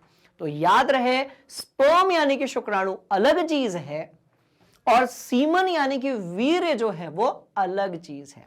शुक्राणु जो है वो बेसिकली किसके अंदर पाया जाता है? वीर्य के अंदर पाया जाता है। बात समझ में? शुक्राणु जो है वो बेसिकली किसके अंदर पाया जाता है? वीर्य के अंदर। कहानी बड़ी इंटरेस्टिंग है, ध्यान से इसको खोपड़ी में फिट कीजिएगा और इसको अपनी कॉपी में नोट कीजिएगा। राइट? पक्का? बोलो यस सर। अब सुनो खेल काम की बात। क्या आपको यहां पर प्रोस्टेट ग्रंथि यानी कि पुरुष ग्रंथि दिख रही है? बोलो यस सर। अब ये जो प्रोस्टेट ग्रंथि है, इसका काम क्या होता है? देखो, यहां से मूत्र जा रहा है और जैसा कि मैंने आपको बताया था कि मूत्र जाएगा तो वीर्य नहीं जाएगा, और यदि वीर्य जाएगा तो मूत्र नहीं जाएगा। अब यहां से मूत्र इधर की तरफ जा रहा है। अब जब वीर्य को जाना होता है तो ये क्या करती है, ऐसी ना इसमें मांसपेशियों में संकुचन हो जाता है अंदर की तरफ। ध्यान से देखोगे आप तो मूत्राशय क्या नीचे लगी हुई है, तो संकुचन होने के कारण ये क्या करती है, ये मूत्राशय वाला जो मार्ग होता है, बात समझ में आ रही है, ये मूत्राशय वाला जो मार्ग होता है ये कैसा हो जाता है, बंद हो जाता है। सीधी बात ये कि जब वीर्य बाहर निकलेगा तो मूत्र रुका रहेगा, जब मूत्र बाहर निकलेगा तो वीर्य रुका रहेगा। बात समझ में आई, इंटरेस्टिंग कहानी। तो ये काम कौन करता है, ये जंक्शन का काम कौन करता है, प्रोस्टेट ग्रंथि यानी कि पुरस्थ आपकी जो ग्रंथि होती है वो करती है। तो खत्म, बात समझ में आ गई, बोलो यस सर। और कुछ चीजें और हैं उसको भी अपन देख लेते हैं। चलो, सेमिनोफेरस नलिकाएं बेसिकली क्या होती है, ध्यान से देखते हैं इसको। वृषण में उपस्थित कुंडलित नलिका जो शुक्र जनन के लिए उत्तरदायी होती हैं, इन्हीं के मध्य लैंडिंग या अंतराली कोशिकाएं पाई जाती हैं, जहां पर टेस्टोस्टेरोन का क्या होता है, निर्माण होता है। तो एक बार अपन ने पहले देख लिया था, एक बार फिर से देखकर इसको रिवाइज कर लेते हैं। चलो, इसके बाद क्या है, एपिडो, ऐसे खतरनाक नाम है कि पूरी प्रोसेस एक तरफ और नाम एक तरफ। देखो क्या नाम है, एपिडाइडेमिस, डाइडेमिस, टाइफिस, ठीक है। चलो, तो एपिडाइडेमिस, ठीक है। अब ये बेसिकली क्या है, ध्यान से देखिएगा। इससे संरचना में नलिकाएं खुलती हैं और यहां पर शुक्राणुओं के परिपक्व करने के लिए वातावरण मिलता है। शुक्रवाहिनी में प्रवेश करने से पहले शुक्राणु इसमें सुरक्षित किए जाते हैं, और बेसिकली यहां पर बात हो रही है अधिवृषण की। चलो, बात समझ में आई, क्लियर है, बोलो यस सर। इसके बाद कौन है, शुक्रवाहिनी है, पाइप है बेसिकली जो शुक्राणुओं को लेकर जाएगा, ठीक। शुक्राणु का संग्रहण शुक्रवाहिनी में किया जाता है तथा एपिडाइडेमिस को शुक्राशय से जोड़ने का ये क्या करती है, कार्य करती है। बात समझ में आ गई। तो अपन डायग्राम से देख लेते हैं ये वाला, ठीक। तो ध्यान से देखिएगा, ये वाला पार्ट वृषण है, ये ऊपर बना हुआ अधिवृषण है, यहां से शुक्रवाहिनी है, फिर कौन मिलेगा रास्ते में, वीर्य पुटिका मिलेगी। उसके बाद वाली पार्ट है प्रोस्टेट ग्रंथि, जिसको हम लोग पुरस्थ ग्रंथि भी कहते हैं, जो कि एक जंक्शन का काम करती है। बड़े ध्यान से देखिएगा। और उसके बाद भैया ये मूत्र मार्ग है, जब यहां से ब्लॉक हो जाएगा तो यहां से आपके शुक्राणु वीर्य के रूप में बाहर निकल जाएंगे। खत्म बात, दैट्स ऑल, ठीक है। चलो चलो चलो चलो चलो, नोट करो। हाँ जी, मूत्र मार्ग, यह यहां पर मूत्र मार्ग बेसिकली क्या है, जो कि मूत्राशय से, राइट, आप यदि ध्यान से देखेंगे, यार डायग्राम अपने को बार बार लग रहा है, ये वाला, ये मूत्र मार्ग है बेटा। यहां से लेकर यहां तक का जो भाग है ये बेसिकली मूत्र मार्ग है। बात समझ में आई। इसलिए अब आप मेरे को एक बात बताओ, देखो यहां पर प्रकृति ने बड़े सोच समझ के डिजाइन किया हुआ है कि ये मूत्र मार्ग है। अब यहां से जो है शुक्राणु बाहर निकलेगा तो कहीं भी जा सकता है, यहां से शुक्राणु जो है वो बाहर निकलेगा कहीं भी जा सकता है। और जैसा कि आप जानते हो, मादा जनन अंदर के अंदर, योनि के बहुत अंदर की तरफ क्या होते हैं, आपके अंडाणु होते हैं। तो शुक्राणु कैसे उसके अंदर जाएगा, इसीलिए फिर बात समझ में आए, इसीलिए शारीरिक संरचना ऐसी होती है नर में कि ये जो शिश्न होगा, बात समझ में आ रही है, ये जो आपका नर लिंग होगा ये पूरी तरीके से किसके अंदर जाता है, योनि के अंदर जाता है, और वहां पर जाकर वीर्य को स्खलित करता है और शुक्राणु को वहां पर छोड़ देता है। बात समझ में आई। और शुक्राणु वहां पर जाकर अंडाणु के साथ मिलता है और दोनों मिलकर युग्मनज का निर्माण करते हैं, और एक समय बाद ये क्या बना देते हैं, फिर भ्रूण बना देते हैं, जो कि विकसित होकर एक शिशु का रूप ले लेता है। कहानी कितनी इंटरेस्टिंग है आप सोच कर देखिए। दो कोशिकाओं ने मिलकर इस दुनिया की जो जनसंख्या है वो 800 करोड़ कर दी, 8 अरब कर दी। आप सोच कर देखो, जिसमें हम सब आते हैं। बात समझ में आई, बोलो यस सर। चलो भैया, तो यहां से शुक्राणु बाहर निकलना जरूरी है, और यहां से शुक्राणु का बाहर निकलना भी जरूरी है, और इस शुक्राणु का स्पीड के साथ में, बात समझ में आ रही है, योनि में प्रवेश करना भी जरूरी है। बात समझ में आई। और इसके लिए जरूरत होती है हमें किस चीज की, उत्तेजना। उत्तेजना सही लिखा है क्या, बिल्कुल लिखा है। इसके लिए जरूरत किसकी होती है? उत्तेजना की, जिसे कंट्रोल कौन करता है? बात समझ में आई?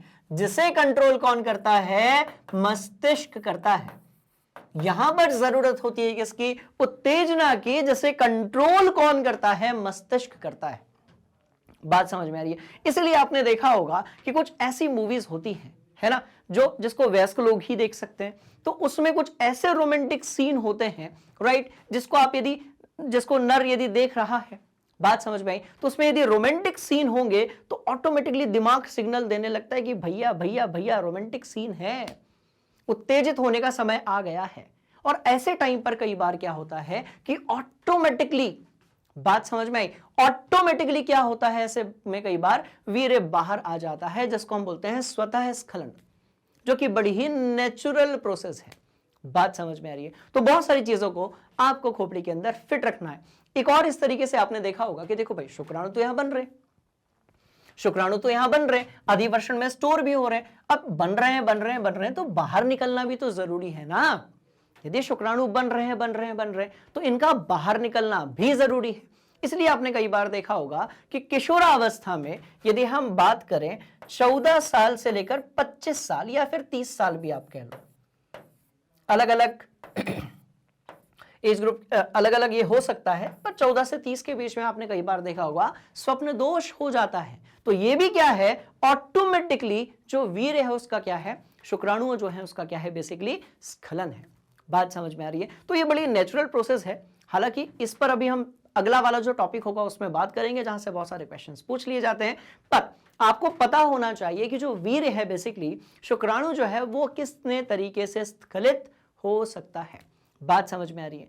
तो ध्यान से देखिएगा, उत्तेजना और मस्तिष्क, राइट, ये पूरा का पूरा खेल करते हैं। और जब ये उत्तेजना आती है, मस्तिष्क सिग्नल भेजता है कि भैया यहां से शुक्राणु को क्या कर दो, रिलीज कर दो, रिलीज कर दो, रिलीज कर दो। शुक्राणु यहां पर जाएंगे, इधर से वीर्य पुटिका से क्या होगा, तरल माध्यम आएगा, पोषक तत्व आएंगे और फिर वीर्य का निर्माण होगा। ये ब्लॉक, ये वाला पार्ट बंद हो जाएगा और यहां से आपका शुक्राणु जो है वो बाहर की तरफ चला जाएगा। तो ये एक पूरी प्रोसेस है, राइट, जिसको अपने को समझना जरूरी है, क्योंकि यहां से बहुत सारे क्वेश्चंस पूछ लिए जाते हैं। सिंपल सी बात, नोट कर लो। बात समझ में आ गई? चलिए इस कहानी को थोड़ा और आगे लेकर चलते हैं। तो डायग्राम आपको कौन सा बनाना है, तो ये वाला बनाना है, ठीक है। इसका एक मैं सिंपल वाला डायग्राम बना देता हूं। चलो, बात समझ में आ गई? Simple diagram. चलो देखो रे भैया, इसका सिंपल वाला डायग्राम, आ जाओ, रुको, साथ साथ में बनाएंगे। सभी मेरे जितने धुरंधर इस क्लास को देख रहे हैं, मेरे साथ साथ नर जनन तंत्र का क्या बनाने वाले हैं, डायग्राम। तगड़ा वाला अपन क्या बनाने वाले हैं बेटा जी, डायग्राम। भैया ये हो गई आपकी क्या, मूत्राशय। ये क्या हो गया, ध्यान से देखिएगा, तो ये है मूत्राशय। चलो, तो ये है मूत्राशय। यहां पर आकर कौन स्टोर हो गया है, तो भाई मूत्र स्टोर हो गया है। बात समझ में आ रही है? यहां पर मूत्र जमा रहता है। चलिए चलिए चलिए चलिए चलिए और आगे बढ़ेंगे अपन। यहां कहीं पर है इस तरीके से, यहां कहीं पर थोड़ी से नीचे की तरफ आप कह लो, है ना, थोड़ी से नीचे की तरफ आप कह लो। रुको रुको, तो इस तरीके से ये आपका क्या हो गया, तो आप यदि ध्यान से देखेंगे तो ये मूत्राशय हो गया। और ये जो मूत्राशय जहां पर खत्म हो रहा है ना, जो उसकी गर्दन है, बेसिकली नीचे वाला भाग है, यहां पर होती है, ध्यान से देखिएगा, यहां पर होती है पुरस्थ ग्रंथि। बात समझ में? अखरोट के साइज की होती है। यहां पर क्या होती है, पुरस्थ ग्रंथि, जो कि एक प्रकार का जंक्शन है, इससे ज्यादा कुछ भी नहीं है। राइट बोलो, यस सर। और भैया ये जो नीले कलर से लाइन आ रही है ना, इसको बनाने के लिए मेरे को पहले तो लाल काले वाले को ही बनाना पड़ेगा। चलो, यहां पर होती है बेसिकली पुरस्थ ग्रंथि, पुरस्थ ग्रंथि, ठीक है। यहां पर कुछ और सपोर्टिव जो ग्रंथियां होती हैं वो होती हैं बेसिकली, राइट बोलो, यस सर। और ये जो भाग है,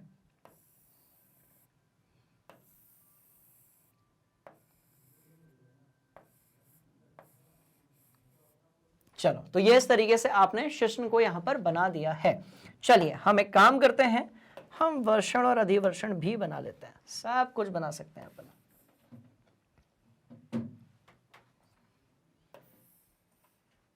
चलो, तो ये बनाना है अपने को, और बाबू ये चीज बनानी है अपने को। बोलो यस सर, कोई दिक्कत, सवाल ही नहीं पैदा होता सर।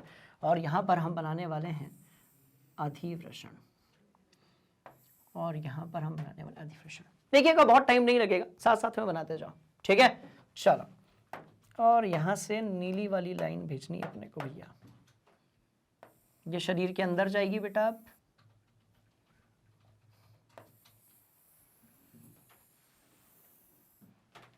अरे वाह, बढ़िया बन गया यार एक ही बार में। और ये भी, ये भी, ये भी, ये भी, ये भी, ये भी, है ना। तो ऑलमोस्ट ठीक है, इतना तो अपन बना लेंगे, ठीक है जी। बोलो यस सर।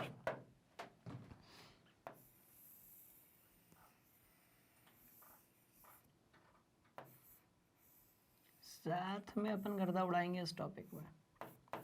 अब आने तो जरा डायग्राम बेस्ड दीर्घोत्तरीय प्रश्न बताते हैं अपन, ठीक है। आने दो, आने दो, आने तो दो, कोई दिक्कत नहीं है। चलो ड्रॉ कर लो मेरे साथ साथ, ठीक। याद रहे, शिश्न बाहर की तरफ रहेगा और दोनों वृषण कोश जो हैं ये भी बाहर की तरफ रहेंगे, ठीक है जी। बोलो यस सर। चलो, और हाँ भैया, पुटिका भी तो बनानी है अपने को। यार इसको अपन थोड़ा बाहर से बना दे तो नहीं, ठीक है, मैं बाहर की तरफ बना रहा हूं, ठीक है। मैं वीर्य पुटिका जो है, जिसको हम लोग शुक्राशय कहते हैं, इसको बेटा थोड़ा बाहर बना रहा हूं, है ना। आपको अंदर बनाना है, ठीक है। ये यहां पर मैं बना रहा हूं, बाहर भी बनाओगे तो भी चलेगा, कोई दिक्कत नहीं, चलेगा। ये लो, ये बना दिया मैंने, बात समझ में आ गई। चलिए भैया, सारी चीजें मैं यहां पर बना चुका हूं। ये है नर जनन तंत्र का डायग्राम। और अब ध्यान से देखना, मैं यहां पर एरो बना रहा हूं और इसके बाद की जो कहानी है वो बड़ी इंटरेस्टिंग हो जाएगी। बोलो यस सर। ये लो, ये लो, एक एक चीज अपन बना रहे रे बाबा, एक एक चीज अपन बनाएंगे रे बाबा। ये लो, ठीक है, और ये लो, और चलो ये लो, और बनाना है, ठीक है। चलो ये लो, और ये लो, और क्या बनाना है। हाँ, अभी तो मेन खिलाड़ी बाकी है, मेन खिलाड़ी को भी बनाना बाकी है, अभी रुको। और ये लो, ठीक है, सारे बना दिए अपन ने। हाँ, और ये लो, मूत्राशय बना दिया आपने, ये सारे बना दिए, ठीक है जी। एरो मैंने बना दिए हैं। जल्दी से आप क्या करें, लेवलिंग करें, फिर बढ़ते हैं आगे। करो एक बार अपने से, फिर मैं जो करूंगा उससे क्रॉस चेक करना। हरिया डन डनाडन, बिल्कुल डन, बिल्कुल डन, बिल्कुल डन। यार एक चीज अपन भूल गए हैं, उसको भी लिख देते हैं, है ना। भेदभाव नहीं होना चाहिए किसी भी टॉपिक के साथ में, क्योंकि हम काउपर ग्रंथि जो थी वही भूल गए थे, है ना। चलो ध्यान से देखेंगे और मेरे साथ साथ नोट करेंगे आप सभी। हाँ जी, कहानी कहां से शुरू होती है, तो सब कुछ, क्योंकि मुझे पता है सर आप 2-3 बार रिवाइज करवा रहे हो, पर अपन ऐसे रिवाइज कर लेते हैं कि दिमाग के अंदर फिट ही हो जाए बढ़िया से, है ना। चलो, कहानी कहां से शुरू होती है, वृषण से शुरू होती है। बोलो यस सर। जहां पर शुक्राणुओं का निर्माण होता है, जो कि बेसिकली नरजनक कोशिकाएं हैं। इसके बाद ये स्टोर कहां पर होते हैं, ध्यान से देखिएगा, तो भैया अधिवृषण पर। कहां पर, अधिवृषण की यदि हम बात करेंगे तो यहां पर ये क्या होंगे, स्टोर होंगे। इसे हम क्या बोलेंगे, इसे हम बोलेंगे शुक्रवाहिका या फिर शुक्रवाहिनी। बात समझ में आई, बोलो यस सर।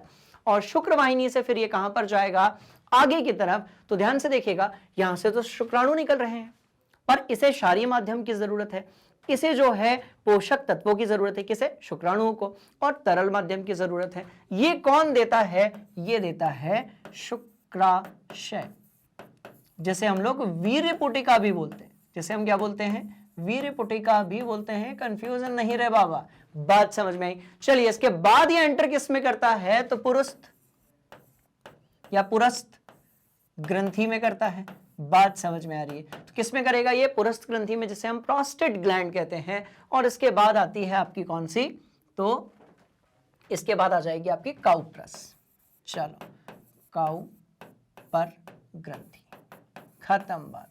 तो इसके बाद क्या आ जाएगी आपकी, काउपर ग्रंथि आ जाएगी। साथ में ये जो है, ये क्या होगा, ध्यान से देखिएगा, इसी भाग से बाहर की तरफ निकल रहा है, बात समझ में आ रही है? तो यहां से क्या होगा, ये हो जाएगा आपका मूत्र मार्ग, या हम इसको कह सकते हैं मूत्र मार्ग के साथ साथ में वीर्य मार्ग।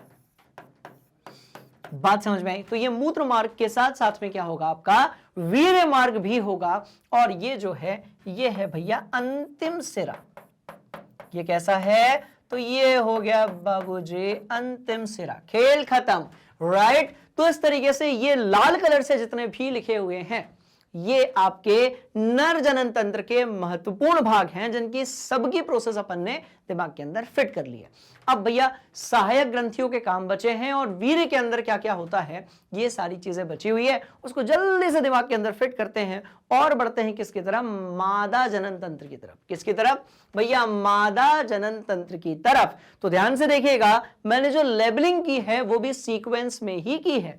कौन से सीक्वेंस में, बड़े ध्यान से देखिएगा, ये वाले सीक्वेंस में। बात समझ में आई? वृषण, अधिवृषण, शुक्रवाहिनी, शुक्राशय, पुरस्थ ग्रंथि और मूत्र मार्ग। बात समझ में आ रही है? और उसको अपन ने यहां पर बना दिया। तो फ्लो चार्ट अपने को ये याद रखना है।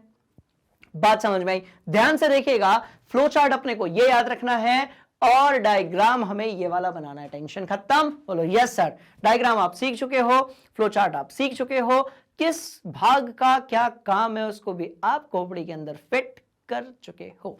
ठीक है, चलो और क्या क्या देखेंगे, कुछ और चीजें। हाँ जी, शुक्राशय में क्या होता है वो भी देख लेते हैं।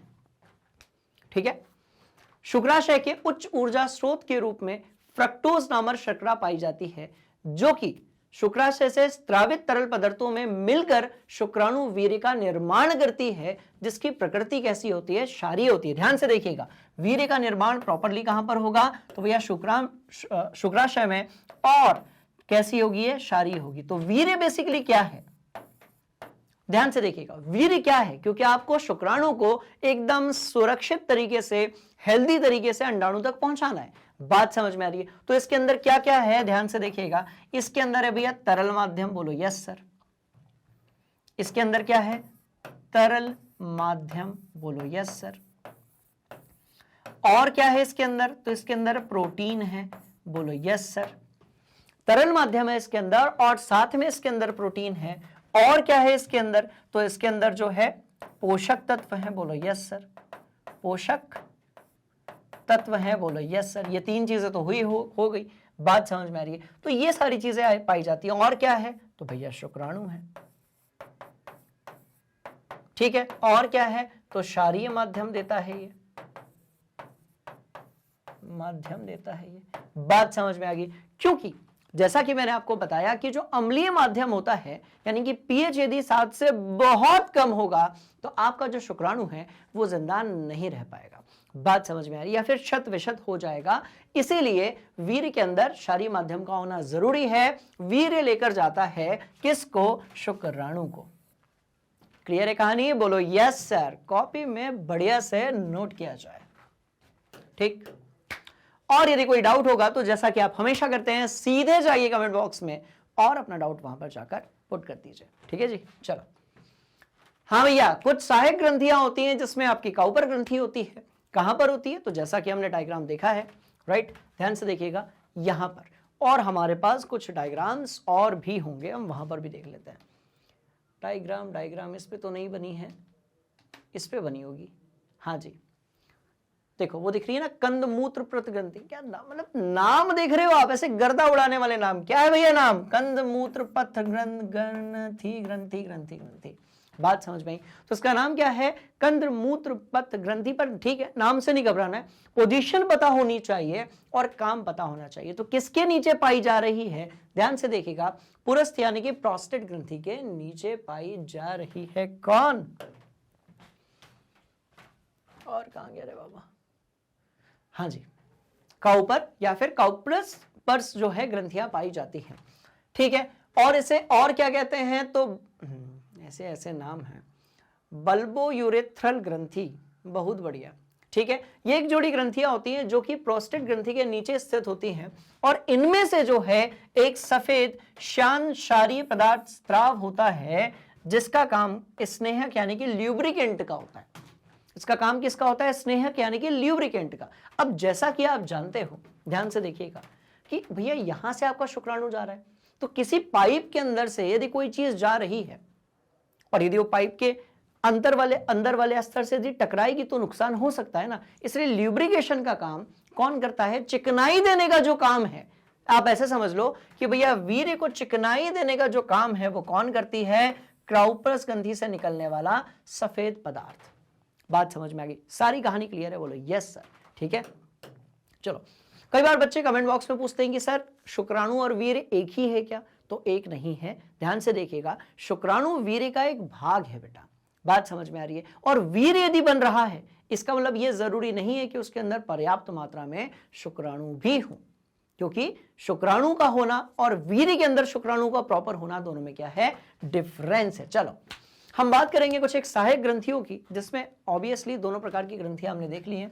प्रोस्टेट यानी कि पुरस्थ ग्रंथि हम देख चुके हैं, फिर भी इसके बारे में बढ़िया से देख लो एक बार। यह ग्रंथि यूरेथ्रा के दोनों ओर पाई जाती है, जैसा कि डायग्राम में हमने देखा। इस ग्रंथि से क्षारीय चिपचिपे पदार्थ का स्राव होता है, जो मूत्र मार्ग को चिकना और क्षारीय बनाती है, जिससे शुक्राणुओं की गति में सहायता मिलती है। राइट? एक प्रोस्टेट कैंसर करके यदि आपने कभी सुना हो तो ये यदि हो जाता है, इसका मतलब क्या? यदि इस ग्रंथि का आकार बहुत बड़ा हो जाएगा तो ये मूत्र मार्ग को अवरोध कर देगी, जिससे, बात समझ में आ रही है, जिससे यूरिन करते समय दर्द भी हो सकता है और भी अलग अलग प्रकार की परेशानियां हो सकती है। हालांकि वो सिलेबस का पार्ट नहीं है, बनने ही पड़ेंगे। चलो, जिससे शुक्राणुओं को गति में सहायता मिलती है तथा मूत्र जनन मार्ग अम्लीय से क्षारीय हो जाता है, जिससे शुक्राणु जो है वो कैसे हो जाते हैं? सक्रिय हो जाते हैं। क्यों हो जाते हैं? ध्यान से देखो। बेसिकली क्या है कि जब आप मादा जनन मार्ग जनन तंत्र के बारे में हम पढ़ेंगे तो योनि के अंदर का जो पीएच होता है वो अम्लीय होता है। बोलो यस सर। तो उसको क्षारीय करना बहुत जरूरी है, क्योंकि यदि आपने उसको क्षारीय नहीं किया तो आपका जो स्पर्म यानी कि शुक्राणु है वो वहां तक पहुंचेगा तो सही अवस्था में नहीं पहुंचेगा। बात समझ में आ रही है? इसलिए उसको क्षारीय करना जरूरी है। काम कौन करती है? काउप्रस और प्रोस्टेट। चलिए, इसके बाद कौन है? पेरिनियल ग्रंथि या फिर और मलाशय ग्रंथि। इनका काम क्या होता है? ध्यान से देखिएगा। यह दोनों ग्रंथियां मलाशय के पास में स्थित होती हैं, जो गंध युक्त पदार्थ का स्त्राव करती हैं। यह स्त्राव विपरीत लिंग को क्या करता है? आकर्षित करता है, क्योंकि आपको पता है कि निषेचन जो है, फर्टिलाइजेशन जो है, वो बिना आकर्षण के नहीं होने वाला, बिना उत्तेजना के नहीं होने वाला। और भैया जो गंध होती है ना, वो भी हमें उत्तेजित करती है। अलग अलग प्रकार की गंध। कैसे? खाने पीने की गंध, जैसा नो। अब उसमें सुगंध भी हो सकती है और दुर्गंध भी हो सकती है। तो किसी भी प्रकार की जो गंध होती है वो हमारे जो ये ऊपर वाला खोपड़िया है ना, इसको एक्टिवेट कर देती है। बात समझ में आ रही है? चलो और आगे बढ़ेंगे। ठीक, बढ़िया से स्क्रीनशॉट लीजिए, नोट कीजिए। हो गया पक्का? चलो हम बात कर लेते हैं थोड़ा सा किसके बारे में भैया? वीर्य के बारे में, सीमन के बारे में, जो कि बेसिकली क्या है? ध्यान से देखिएगा। सफेद रंग का तरल है, जिसके अंदर क्या है? शुक्राणु, शुक्र जनक नलिकाएं, शुक्राशय और प्रोस्टेट ग्रंथियों से निकलने वाला जो भी तरल पदार्थ है, राइट, वो किसके में पाया जाता है? वीर्य में। अब बात करते हैं कि एक स्खलन यानी कि एजैकुलेशन यदि होगा, बात समझ में आ रही है? स्खलन का मतलब क्या है? तो एक ऐसी प्रक्रिया जिसमें आपका जो वीर्य है वो क्या हो जाता है? वो शिश्न के अंतिम छोर से बाहर की तरफ आ जाता है। इसको हम लोग स्खलन या फिर एजैकुलेशन कहते हैं। एक स्खलन एजैकुलेशन में वीर्य का औसत आयतन जो है वो कितना होगा? 2 से लेकर 5.5 ml तक, मतलब 2 ml से लेकर 5.5 ml तक। ठीक है, और इतने के अंदर 600 मिलियन के आसपास स्पर्म पाए जाते हैं। तो 2 to 5.5 ml के आसपास होगा, जिसमें 200 से लेकर 300, 400, 500, अधिकतम आपके 600 मिलियन तक स्पर्म पाए जाते हैं, जिन्हें हम कहते हैं कि भाई चलो सामान्य जनन क्षमता हेतु हमें 60% शुक्राणुओं की सामान्य आकृति चाहिए। 60% के आसपास शुक्राणु जो है वो सामान्य आकृति वाले होंगे। ध्यान से देखिएगा, सामान्य आकृति वाले 60% के आसपास होंगे और 40% के आसपास ऐसे होने चाहिए जो तीव्र गतिशीलता वाले होने चाहिए, क्योंकि यदि इनमें गतिशीलता नहीं होगी तो ये अंडाणु के पास पहुंच ही नहीं पाएंगे, और यदि ये पहुंच ही नहीं पाएंगे, राइट, तो भैया निषेचन होने वाला नहीं है। बात समझ में आ गई? तो याद रहे, ध्यान से देखिएगा, एक स्खलन जो है इसके बारे में अपन ने दिमाग में कॉन्सेप्ट फिट कर लिया। कुछ और पॉइंट्स को हम लोग देखते हैं, ध्यान से देखिएगा कि जब शुक्राणु की मात्रा, ध्यान से देखो, जब शुक्राणु की मात्रा 20 मिलियन प्रति मिलीलीटर के नीचे होती है तो इसे हम क्या कहते हैं? बांझपन या फिर इनफर्टिलिटी कहते हैं। बात समझ में आ रही है? इसलिए भैया शुक्राणुओं को बचाए रखना बहुत जरूरी है, और ये मैं इसलिए भी बता रहा हूं क्योंकि जिस एज ग्रुप में अभी आप हैं, राइट, यहां पर हो सकता है कि वीर्य या फिर जो शुक्राणु है उनका क्षरण बहुत ज्यादा हो जाए। बात समझ में आ रही है? इसलिए कहानी बड़ी इंटरेस्टिंग है और जरूरत के हिसाब से हमें ये पता भी होनी चाहिए। चलिए, कोई यदि पूछे कि वीर्य का पीएच जो है वो बेसिकली कितना होता है, तो आप बताएंगे 7.2 से लेकर 7.7 के आसपास। इसका मतलब ये क्षारीय होता है। इसका काम क्या होता है कि मूत्र मार्ग में या योनि में यदि बहुत ज्यादा अम्लीयता है तो उसको क्या करने का? उसको उदासीन करने का काम है। ध्यान से देखिएगा।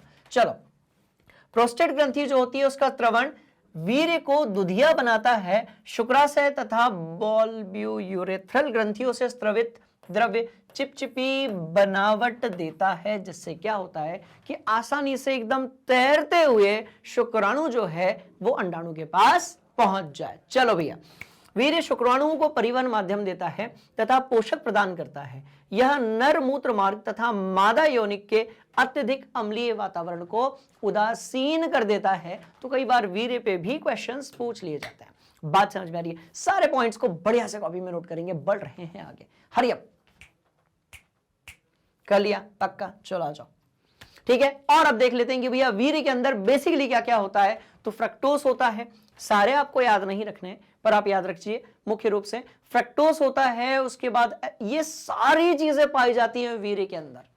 बात समझ में आ रही है? आप सोच कर देखो कितना इंपॉर्टेंट है। मतलब शुक्राणु के साथ साथ में ये सारी जो चीजें हैं ये किसके अंदर पाई जाती हैं? आपके वीर्य के अंदर।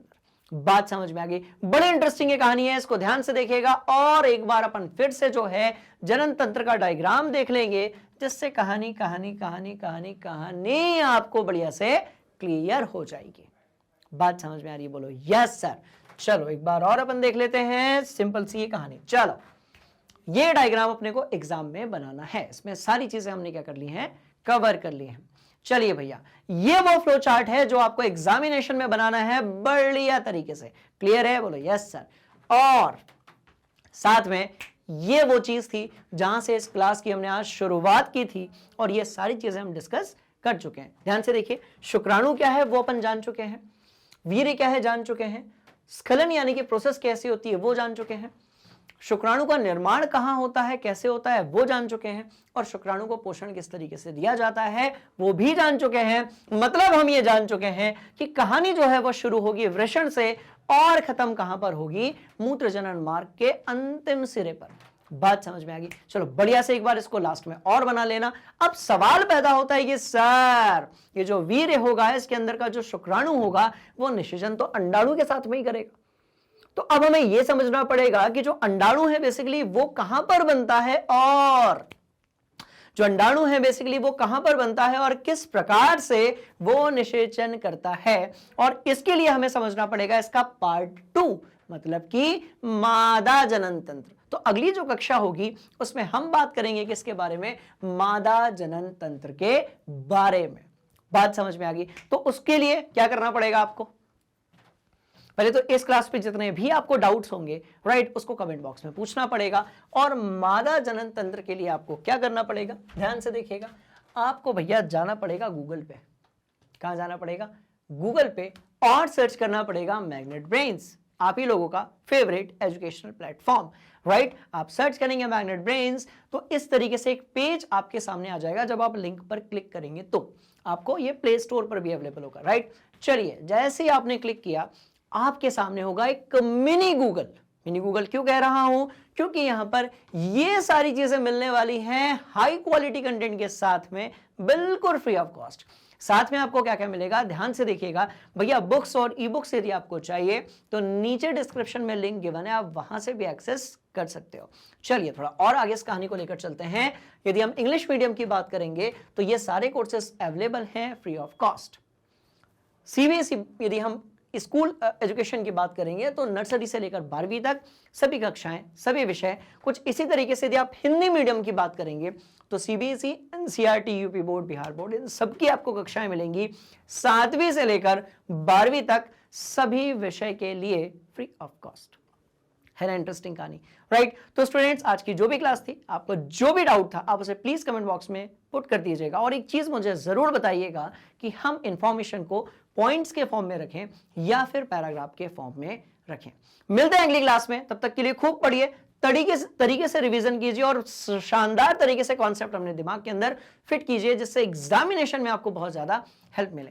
और साथ साथ मैग्नेट ब्रेन्स हिंदी मीडियम को लाइक करते रहिए, शेयर करते रहिए और सब्सक्राइब कीजिए। Thank you so much. जय हिंद।